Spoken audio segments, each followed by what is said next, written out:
Hola, mi nombre es Esteban Chervi y te doy la bienvenida al podcast de Pulsión Digital.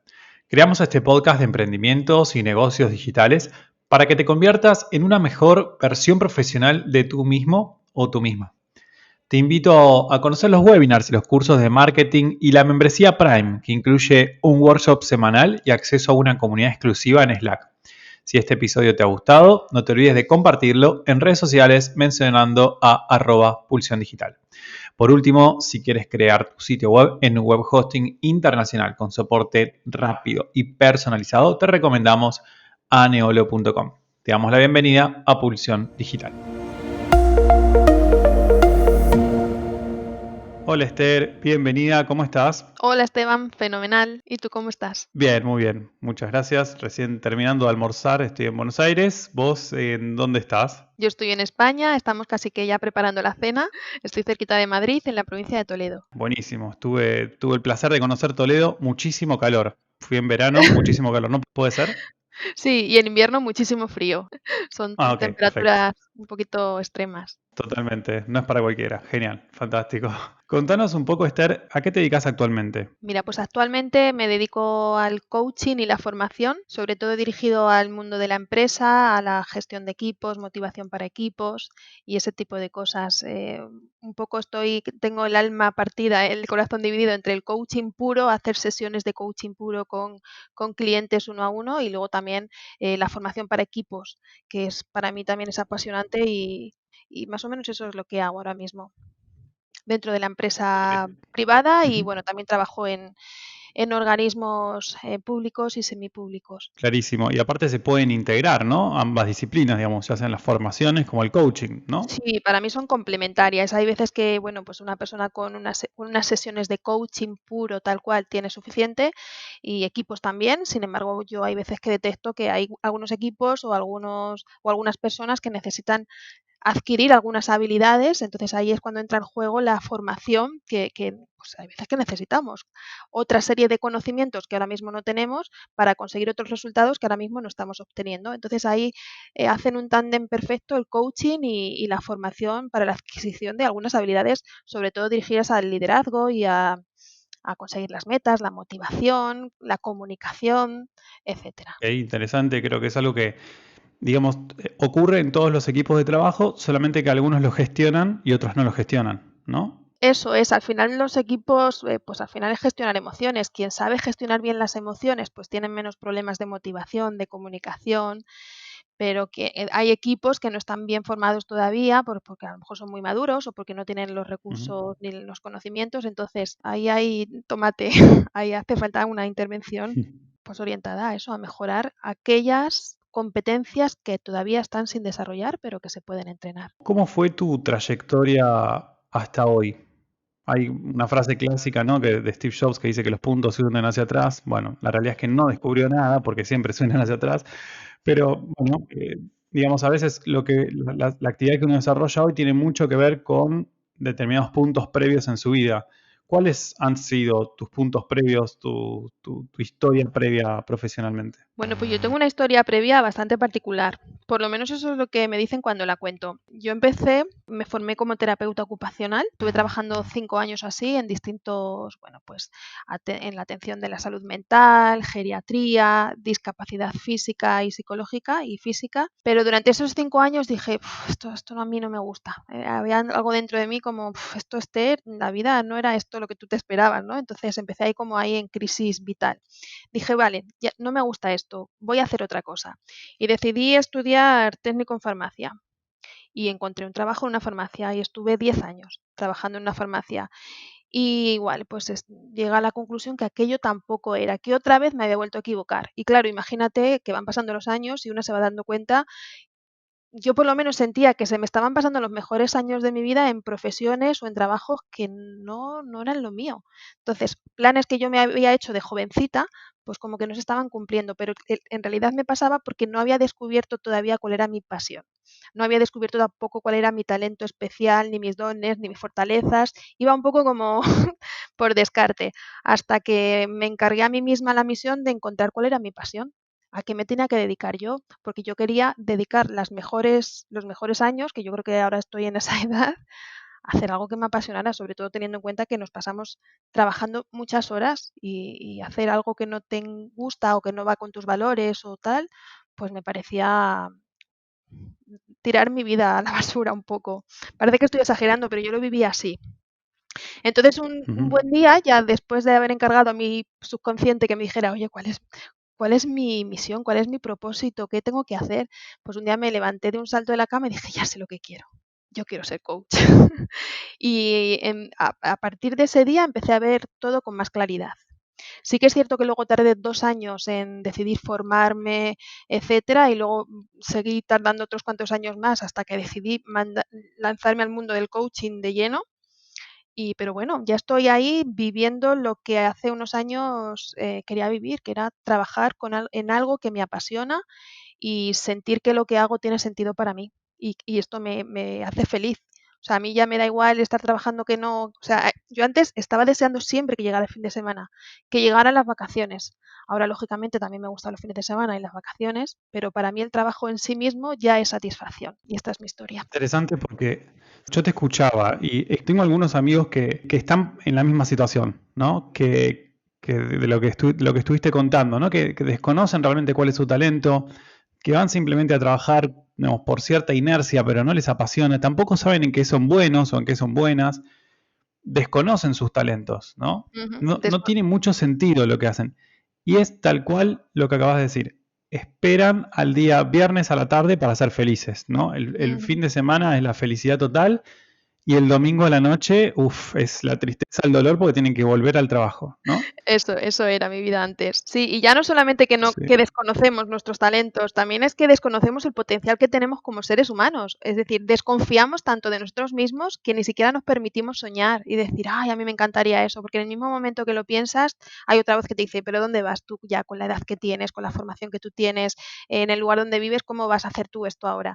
¿No? Entonces, ya no solamente que desconocemos cuál es nuestro elemento, dónde estamos fluyendo, qué es lo que nos encanta, etcétera, sino que no confiamos en nosotros, no confiamos en nuestros deseos, en nuestros objetivos, en nuestras ideas. Entonces hay que llegar a ese punto de tengo este deseo, quiero desarrollar esto y además confío en que voy a poder hacerlo. Quizás la confianza es lo que más cuesta adquirir.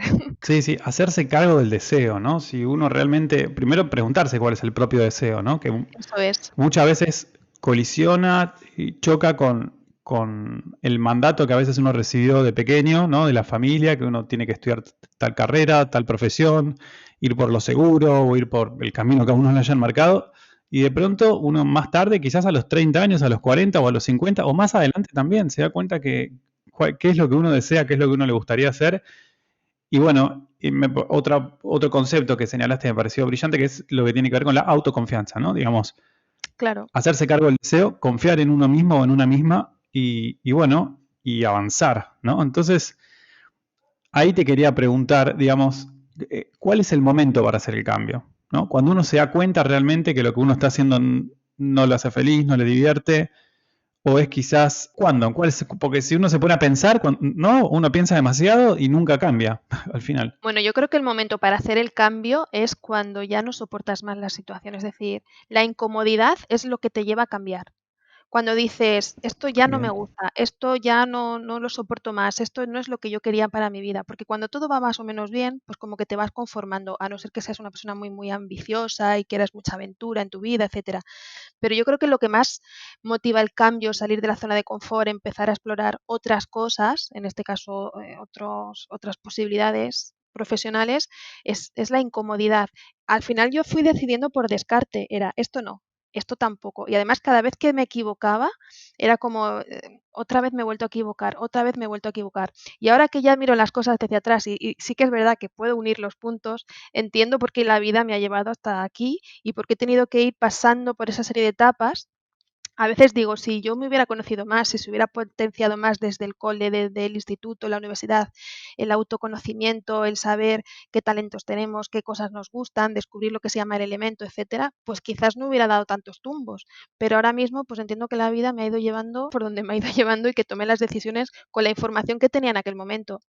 Pero en cuanto a la pregunta que me hacías, en mi caso es la incomodidad, es decir, ya no aguanto más esta situación, algo tengo que hacer para cambiar. Moverse hacia adelante. Así que es interesante que hayas realizado todo este recorrido, esta trayectoria, que te permite también ayudar a otros a que Ujú, hagan un salto y que cambien, ¿no? A veces es ujú. la profesión, a veces el trabajo, a veces es alguna situación con la que uno repetitivamente se encuentra, mismo dentro de Ujú. los equipos de trabajo, ¿no? O en lo académico, ¿no? Cualquier espacio. Efectivamente, quizás haber pasado yo misma por esas situaciones me ayuda a empatizar mejor, tanto con un emprendedor como con una persona que está trabajando dentro de un equipo, como con un gerente, porque he pasado por todos esos roles. Entonces, quizás eso a mí me ayuda ahora a comprender mejor a las personas, a empatizar, también por las habilidades como la Sí, escucha activa que tuve que desarrollar para ser coach profesional, etcétera, pero me gusta esa mi trayectoria para comprender en qué punto están los demás. clarísimo, sí.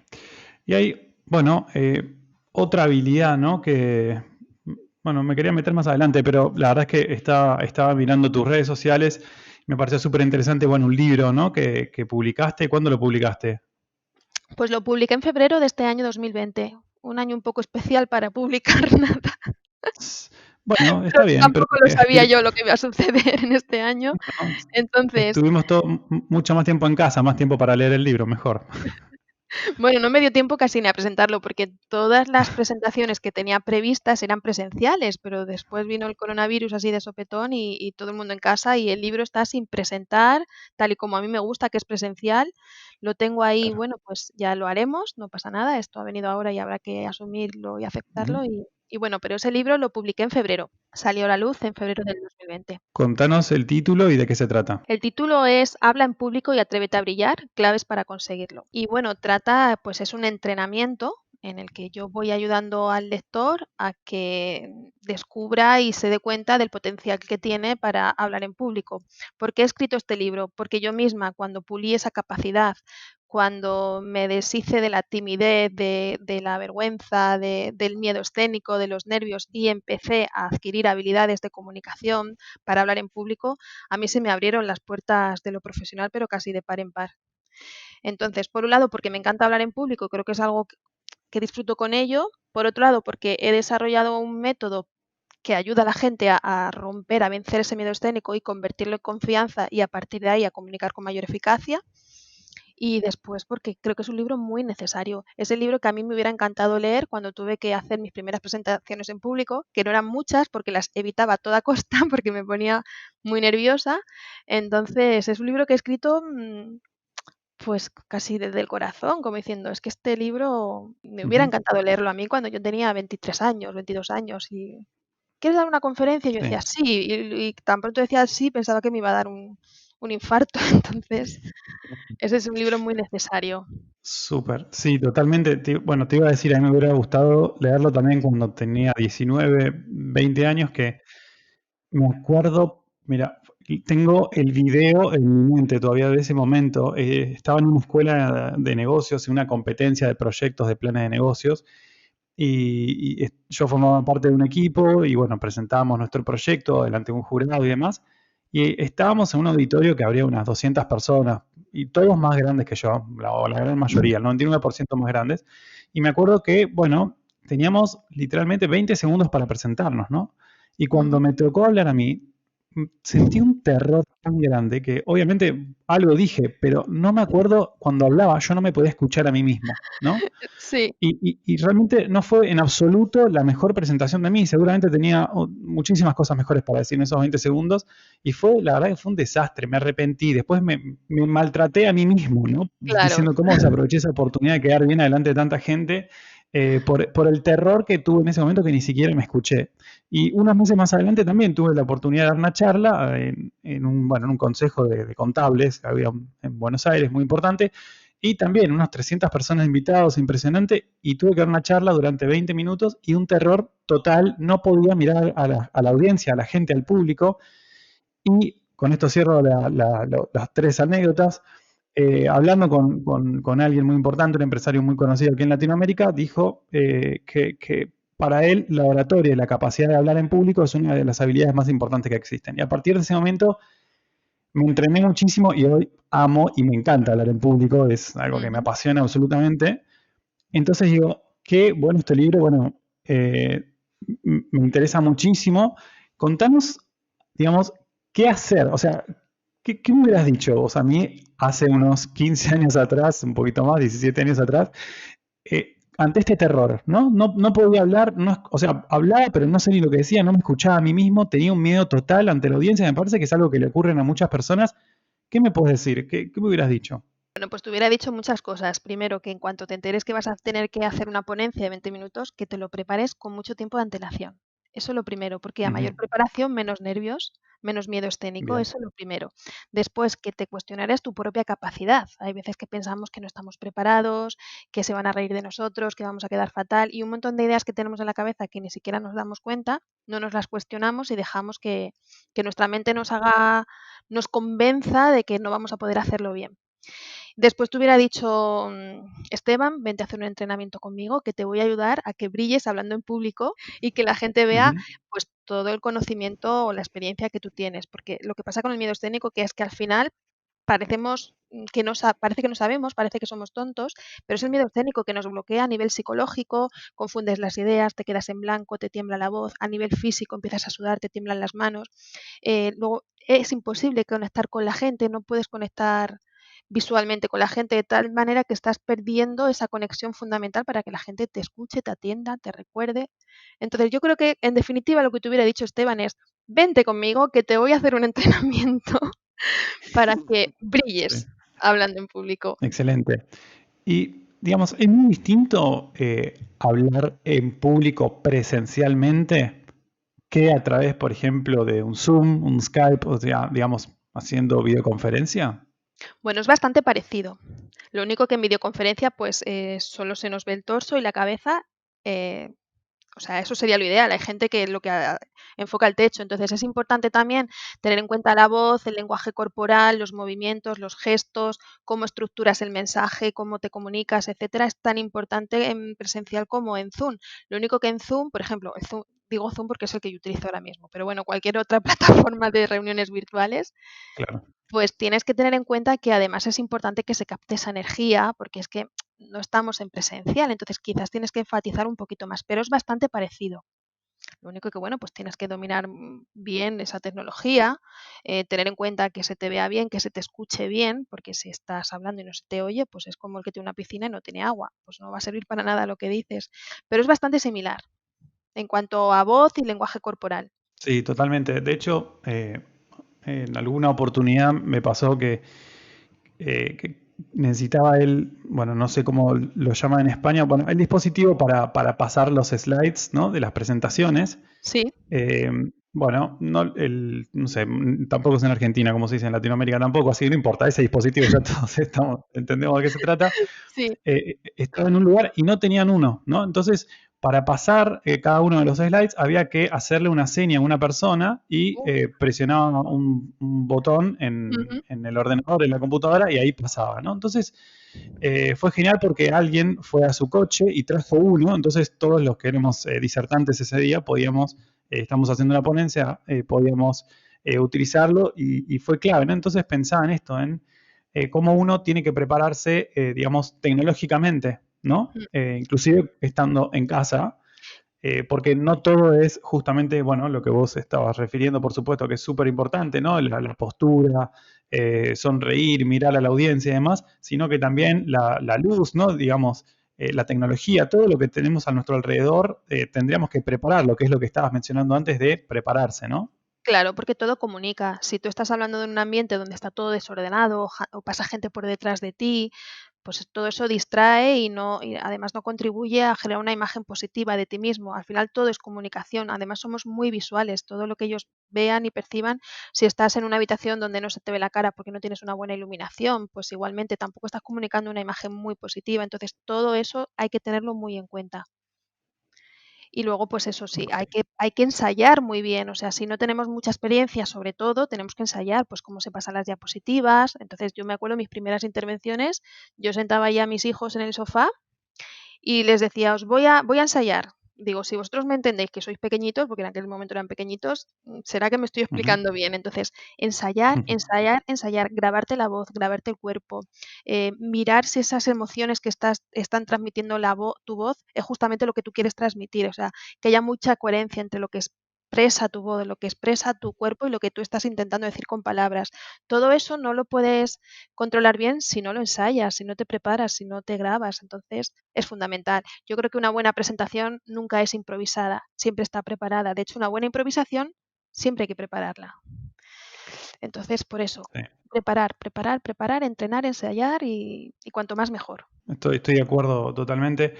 Y, digamos, desde el punto de vista del público, ¿no? De la audiencia, también me acuerdo que uno de los terrores que tenía eran qué iban a pensar de mí, ¿no? O que iban a pensar que era muy malo en lo que estaba diciendo, que no sabía nada, que no estaba aportando valor, o que se iban a levantar todos y se iban a ir. Esas eran Ujú. como algunas de las fantasías, ¿no? De los miedos. Sin embargo, con el tiempo me fui dando cuenta de que la audiencia en general lo que quiere es obtener valor en un punto, ¿no? Entonces, Eso es. la audiencia suele ser más benévola que uno con uno mismo. ¿Qué Ujú. me puedes decir al respecto? ¿Qué nos puedes contar al respecto? Bueno, pues que esa serie de ideas que tú tenías al principio de pues, se van a levantar y se van a ir, o voy a hacer el ridículo, son ideas y creencias muy frecuentes que solemos tener todos al principio. Hoy lo voy a hacer fatal, voy a Ujú. quedar fatal, voy a parecer que no sé, anda que si alguien me hace una pregunta y no la sé responder, y si se van porque no les interesa. O sea, todas esas creencias, pensamientos son bastante habituales, pero son muy irracionales porque en realidad Ujú. casi nadie te está evaluando negativamente. Normalmente cuando hablamos en público y lo hacemos la primera vez y estás muy nervioso, normalmente la gente incluso empatiza con uno mismo, con el Claro. ponente, y dice, si es que es normal, a mí también me daría vergüenza hablar en público. ¿Por qué? Porque a la Ujú. mayoría de los seres humanos pues tenemos un pánico espantoso a hablar en público. Entonces, yo también creo que depende de cuánto hayan pagado, por ejemplo, para ir a ese evento donde tú vas a hablar, de si Claro, era gratis, de qué esperan, ¿no? De si eres un ponente claro, principiante o eres un experto. Entonces, va a depender un poco del tipo de evento en el que vayamos a hablar y de las expectativas que ellos tengan, pero en general no tienen esas ideas tan negativas que nosotros pensamos, ay, van a pensar que no sé. Ahora, que no nos sirva esto de excusa para no prepararnos. Entonces, yo creo que la gente va a totalmente. que tú le aportes valor Sí. y si no van a que uno lea una diapositiva, no van a que uno vaya y no. Yo he ido a ponencias que digo, esto es horroroso. Yo no vengo a que me lean una diapositiva porque yo ya sé leer, ¿no? O yo no vengo a que ni Claro, siquiera me miren a los ojos, o yo no vengo a que no me tengan en cuenta. Entonces, hay que tener muy en cuenta un montón de factores. Lo más importante es tener en cuenta al público, saber qué es lo que espera ese público que ha venido a verte y dárselo. Eso es lo más importante. Y así estamos genial. comunicando, pues impactando y dejando una huella positiva, que al final es lo importante. Sí, absolutamente, absolutamente. Y es necesario, digamos, supongamos que uno, bueno, al principio tenía estos miedos, bueno, leyó tu libro o no, o hizo algún entrenamiento contigo o no, pero logró superarlos, ¿no? Logró superarlos y está mejor y ya puede estar en una situación en la cual puede ser ponente en distintos eventos, conferencias y demás.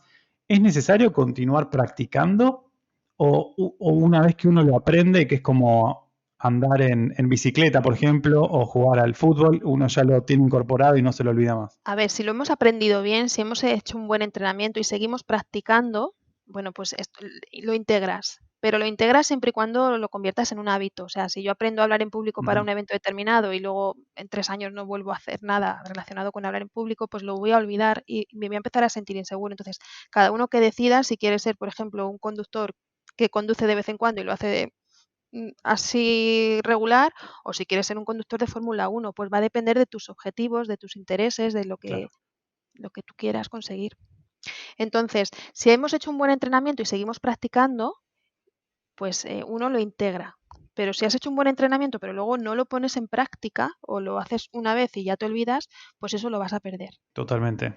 Como en todas las disciplinas, la práctica es muy importante, ¿no? Por supuesto, sí, sí, sí. Es que al final se trata de generar hábitos de pensamiento para gestionar bien Claro. esa vocecita que te dice que lo vas a hacer fatal, ¿no? Empezar a confiar más en ti, empezar a hablar de una manera distinta utilizando tu voz, los silencios, el tono, el timbre, el cuerpo, y todo lo que tiene que ver con la comunicación no verbal, y hacerlo tantas veces hasta que tu cuerpo lo recuerde, porque has generado ese hábito, esas conexiones neuronales, de tal manera Ujú. que luego te sale casi automático. Al principio tienes que estar muy pendiente de todo. Ay, la voz, ay, que no se me olvide el texto, a ver cómo me pongo así, asá, me muevo, no me muevo, ¿no? Al principio tienes que estar pendiente de muchas cosas, pero si de verdad has adquirido el hábito porque has hecho un buen entrenamiento y has seguido practicando, te sale natural.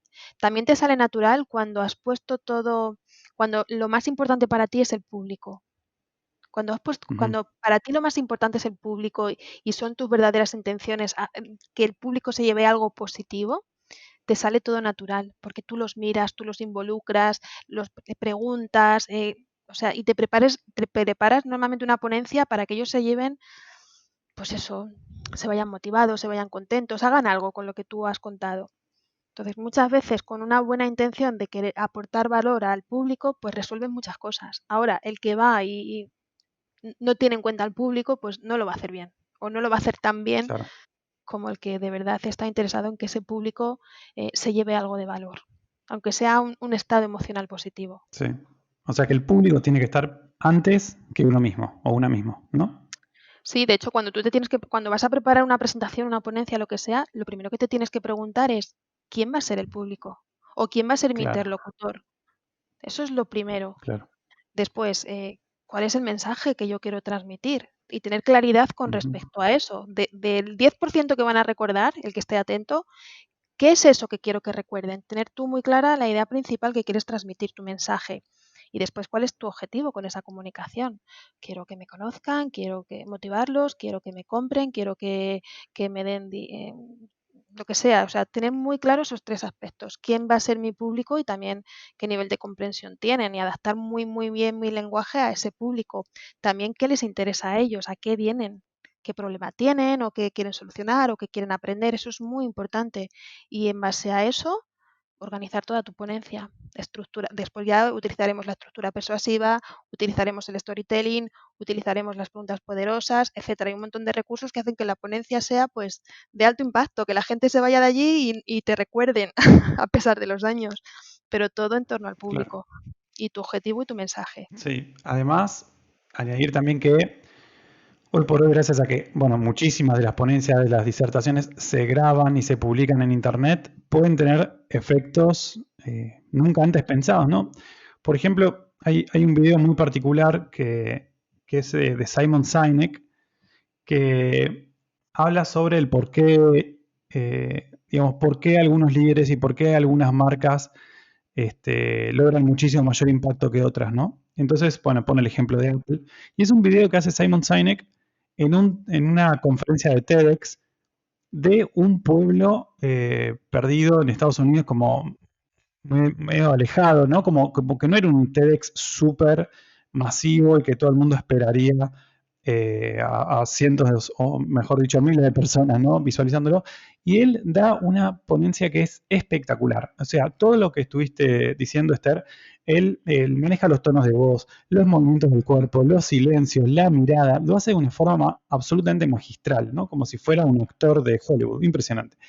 Y, y logra una visualización a través de YouTube de ese video que fue explosivo, ¿no? Creció muchísimo, muchísimo y bueno, eso fue uno de los recursos que él utilizó para hacerse conocido. Entonces, yo pienso en todo lo que estuviste diciendo, Esther, obviamente los contenidos que también menciona tu libro, y que si uno no los tiene en cuenta, digamos, si Simon Sinek no hubiera tenido en cuenta todo esto, quizás él hoy no sería reconocido como el pensador, el líder, ¿no? El influenciador que hoy es. Entonces, qué importante que es aprender a hablar en público en los tiempos de hoy, ¿no? Donde los canales digitales nos pueden hacer que nuestro mensaje explote y llegue a muchísimas más personas, ¿no? Sí, pero además que como tenemos tantísima información, tienes que ser un gran comunicador si quieres captar la atención desde el principio. Si a ti un vídeo Sí, en los primeros segundos no te impacta, no capta tu atención igual que una película de Hollywood que desde el principio está como ahí, pues pasas a otro vídeo. Entonces tenemos que saber comunicar con impacto desde el primer segundo. Pero ten en cuenta que ese primer segundo, si no gestionamos bien el miedo escénico, estamos a tope de estrés, estamos súper nerviosos. Entonces, ese primer minuto, esos primeros segundos son fundamentales para captar la atención y para lograr que un claro. vídeo, por ejemplo, se viralice pero si no gestionas bien el medio escénico, si no sabes cómo empezar para llamar la atención, si no sabes qué estructura o qué palabras pues hipnotizan, utilizar bien el lenguaje corporal, pues con tantos vídeos y tanta información como tenemos hoy en día en la red, pues no vas a lograr que ese vídeo tenga impacto. Sí, las bases tienen que estar sólidas, digamos, ¿no? Eso es muy importante. Esther, súper interesante todo lo que estuvimos conversando. Eh, Me gustaría saber, bueno, dónde puede la audiencia encontrarte, conectar contigo, conocer más, etcétera. Pues mira, me pueden en una página web que tengo, que es Esther Martín. Esther es con H intercalada, esthermartin.coach, de coaching, coach tal y como Sí, suena. Ahí también pueden encontrar mi libro, lo pueden comprar bueno, al otro lado del charco, pues en ebook. También está en todas las plataformas, lo pueden encontrar en Amazon, por ejemplo. genial. Y bueno, pues ahí estoy. Habla en público y atrévete a brillar. esthermartin.coach. Y bueno, pues encantada de si alguien necesita mi ayuda o un consejo, un asesoramiento sin compromiso, pues a mí me encanta. O sea, yo creo que lo que yo tengo que hacer ahora mismo es ayudar. Sí, Entonces, cualquier persona que necesite algo, ahí me tiene. Puede contactar conmigo a través de esa página web, por ejemplo. súper. Sí, vamos a añadir la URL al- a las notas del episodio, así es más fácil pinchar, digamos, y acceder al sitio web, cliquear y acceder al sitio web. Así que excelente. Esther, ¿algún mensaje más que quieras dejar? ¿Algo que le quieras decir a la audiencia? Pues no lo tenía pensado, pero se me viene el siguiente mensaje, que si alguien ahora mismo está dudando si emprender o no, que emprenda con el corazón. Si su corazón hace tiempo que le dice esto es lo que tenemos que hacer, esto es lo que tenemos que hacer, pero su mente le dice no estás preparado, no hagas caso a la mente. La mente te quiere proteger y no quiere que triunfes, ni que seas feliz, ni que tengas éxito, ni nada. Haz caso a tu corazón, que es el que realmente sabe qué es lo que tú quieres. Ya encontraremos la manera de conseguirlo, pero primero, selecciona ese deseo, esa idea y llévalo adelante, que al final las cosas se pueden conseguir. Excelente. Bueno, y más hablándolo desde habiendo hecho todo este recorrido, ¿no? La trayectoria que fue lo que conversamos en la primera parte del episodio. Esther, muchísimas gracias por tu tiempo y por compartir algo de lo que sabes. Hay mucho más de lo que sabes que está en tu sitio web, en el libro y demás, así que gracias nuevamente. Muchísimas gracias a ti, Esteban. De verdad que ha sido un placer y me ha encantado. Placer enorme y seguimos en contacto. Gracias. Gracias.